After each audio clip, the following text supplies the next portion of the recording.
కేదార యాత్ర విశేషాలు ఏమిటి? మనకి కేదార దేవాలయం ఉత్తర భారతదేశంలోని ఉత్తరాంచల్లో ఉంది.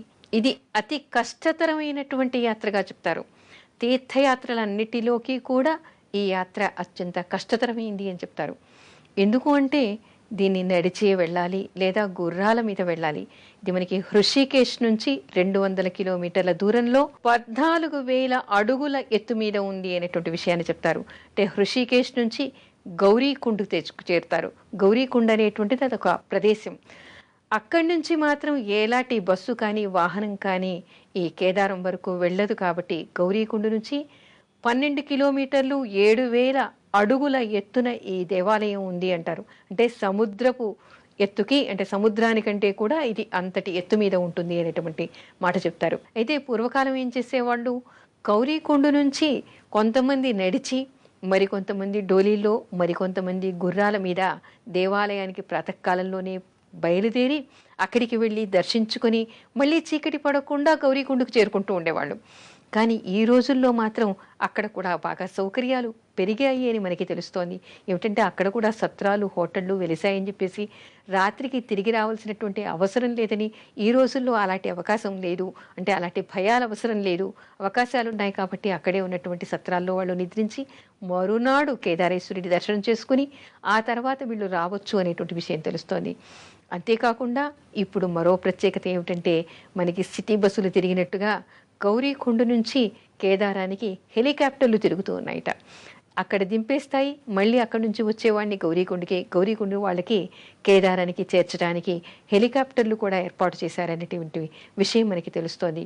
అంటే ఇప్పుడు సులభతరం అయిపోయింది ఈ యాత్ర అని చెప్తూ ఉన్నారు.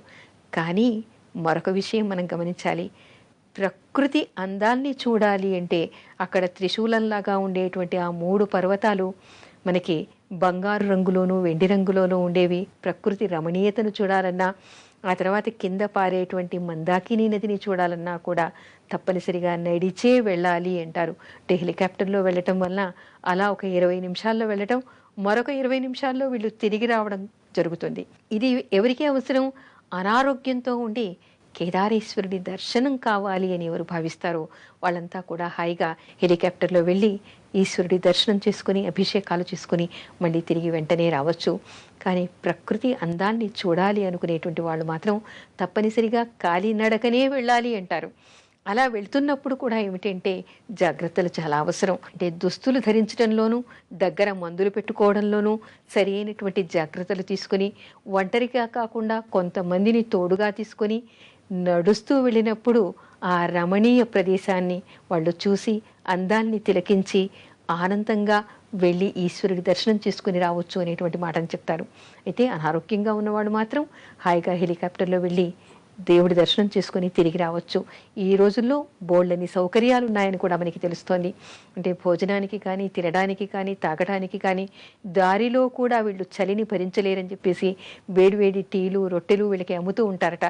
అందుకని ఈ రోజుల్లో ఈ యాత్ర అంత కష్టతరమైంది కాదు అనేటువంటి మాటను కూడా మనకి చెప్తారు. అందుకని బద్రీనాథ్ యాత్ర అంటే, కేదార్నాథ్ యాత్ర అంటే ఇవి రెండు కూడా స్మృతిలో మిగిల్చుకోదగినవి, మధుర స్మృతులుగా ఉండేవి, జీవితాంతం గుర్తుపెట్టుకోవచ్చని ప్రతి ఒక్కళ్ళు కూడా జీవితకాలంలో ఒక్కసారన్నా ఈ యాత్ర చేసి తీరాలి అనేటువంటి విషయాన్ని చెప్తారు.